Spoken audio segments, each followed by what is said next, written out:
বিশ্বকাপের ডামডোল বাংলাদেশে শোনা যাচ্ছে না, অত্যন্ত দুঃখজনক। আজকে ব্রাজিল এবং মরক্কোর খেলা। আমি যদিও ব্রাজিলকে সাপোর্ট করি, কিন্তু আমার দুর্বলতা কাজ করে আর্জেন্টিনার জন্য। এবং আজকে ব্রাজিল এবং মরক্কোর খেলা কেমন যেন একটু দুর্বলতা কাজ করছে মরক্কোর জন্য। আমার মতো সমর্থক মনে হয় পৃথিবীতে খুব কম আছে। যারা আমার মতো সমর্থন করেন দয়া করে একটু হাই বলবেন, বুঝবো না আমার মতো লোক বাংলাদেশে খুঁজে পাওয়া যায়। দুঃখজনক হলো সত্য, 1986 অনেকের জন্ম হয়নি, তখন মেক্সিকো 86 ম্যারাডোনা খেলেছিলেন 10 নম্বর জার্সি পরে। সেই খাতা নিয়ে স্কুলে যেতাম, পড়তাম। তারপর 90-তে ম্যারাডোনাকে চিনলাম, ম্যারাডোনাকে জানলাম এবং ভালো লাগতো। ম্যারাডোনার জীবনী পড়ে দেখলাম যে উনি বিবাহিত না, কিন্তু 3 সন্তানের জনক। কেমনি যেন জিনিসটা নিজের কাছে খারাপ লাগতো, যেভাবে হয় নাকি বাংলাদেশে। ইংল্যান্ডে যাওয়ার পর দেখলাম ওই দেশের ম্যাক্সিমাম লোকে বিয়ে করেন না এবং বিয়ে ছাড়া সন্তান নেন, এবং কি যদি শেষ জীবনে বিয়ে করেন আবার তালাকও দেখেছি একজন লয়ার হিসাবে। ওই দেশে বিয়ে না করার কারণ হচ্ছে বিয়ে করলে স্ত্রীকে অনেক অধিকার ছেড়ে দিতে হয়, কিন্তু সন্তান তার অধিকার ফিরে পায়। এই জন্য হয়তো ম্যারাডোনার দেশ এবং ইংল্যান্ড এবং ওয়েস্টার্ন কান্ট্রিতে বিয়ের কালচার নেই। যাই যে কথাটা বলার জন্য আপনাদের কাছে এসেছি, আগে বিশ্বকাপ, আজকে বাংলাদেশে একটু ব্যতিক্রম দেখলাম। এটা বৃষ্টির কোনো কারণ নয়। ঢাকা শহরের বিভিন্ন আপনার অট্টালিকায় বিভিন্ন দেশের সমর্থকদের টাকা দিয়ে ক্রয় করা পতাকাগুলো উঠতো, সে পতাকাগুলো নাই।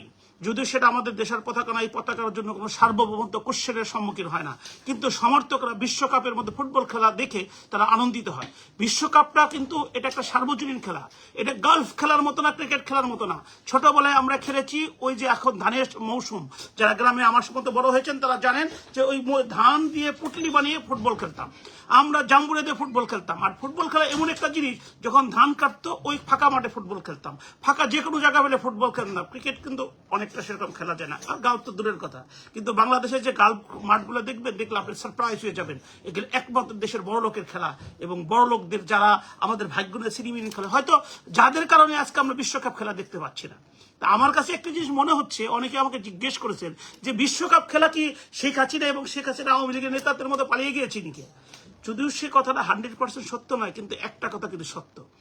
আপনারা যদি মনে করেন শেখ হাসিনার বাবা বঙ্গবন্ধু শেখ মুজিব, আমরা যারা জাতির পিতা হিসাবে সম্মান করি এবং যে দেশটাকে জন্ম দিয়েছেন, উনি ফুটবল খেলার প্রতি দুর্বল ছিলেন এবং ফুটবল খেলতেন।